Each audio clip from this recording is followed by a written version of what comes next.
الرحمن الرحیم۔ حضرت انس بن مالک رضی اللہ تعالیٰ عنہ سے مروی ہے کہ رسول اللہ صلی اللہ علیہ وسلم نے ارشاد فرمایا کہ جو آدمی چاہتا ہو کہ اس کے رزق میں وسعت کر دی جائے اور اس کی عمر کو لمبا کر دیا جائے تو اسے چاہیے کہ وہ صلہ رحمی کرے۔ رمضان مبارک کا مہینہ چل رہا ہے، مبارک گھڑیاں چل رہی ہیں۔ رمضان کے مہینے میں جہاں روزے کا حکم ہماری طرف متوجہ ہوتا ہے، وہیں صدقہ فطر کا حکم بھی ہماری طرف متوجہ ہوتا ہے، اور بہت سے لوگ اس مہینے میں زکوٰۃ بھی ادا کرتے ہیں۔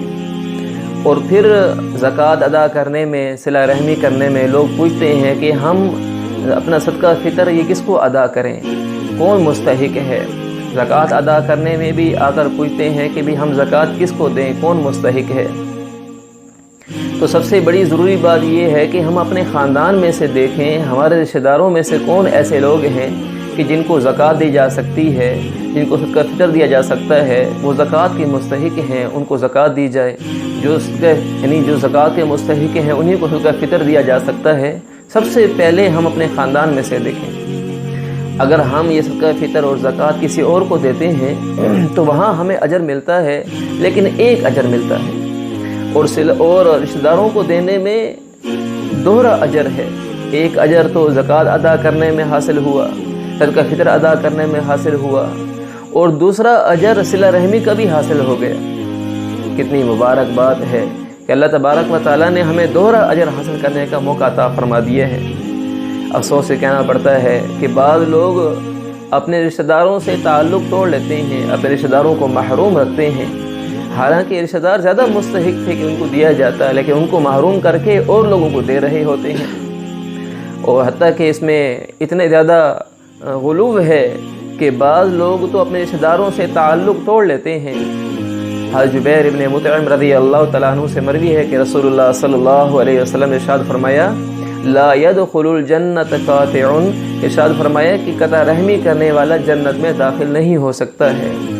جنت کی طلب ہے لیکن رشتہ داروں سے تعلق توڑے ہوئے ہیں، جنت کی طلب ہے لیکن قطع رحمی کیے ہوئے ہیں، جنت کی طلب ہے لیکن اپنے رشتہ داروں کو محروم کیے ہوئے ہیں۔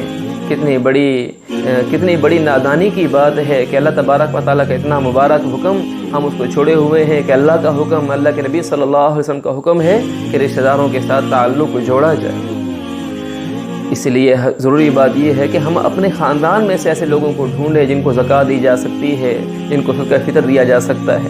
ہاں، اپنے خاندان میں ایسے لوگ نہیں ہیں تو پھر ہم اپنے گھر کے آس پاس لوگوں کو دیکھیں کہ ہمارے گھر کے آس پاس کتنے لوگ ایسے ہیں جو زکوٰۃ کے مستحق ہیں، ان کو دی جائے۔ آس پاس رہنے والے کتنے لوگ ایسے ہوتے ہیں جو اپنی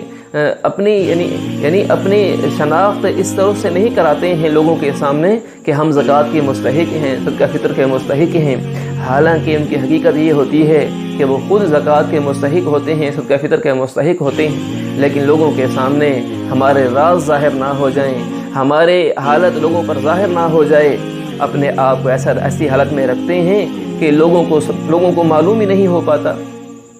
اس لیے ہم ایسے لوگوں کو ڈھونڈیں، اپنے قریب، اپنے آس پاس لوگوں کو ڈھونڈیں، رشتہ داروں کے بعد دیکھیں کہ ہمارے آس پاس کتنے لوگ ایسے ہیں جو اس کے مستحق ہیں، زکوٰۃ کے مستحق ہیں، صدقہ فطر کے مستحق ہیں۔ اللہ تعالیٰ ہمیں اپنے احکامات پر چلنے والا اور اپنے حبیب صلی اللہ علیہ وسلم کے سنت طریقوں پر چلنے کا شوق جذبہ نصیب فرمائے۔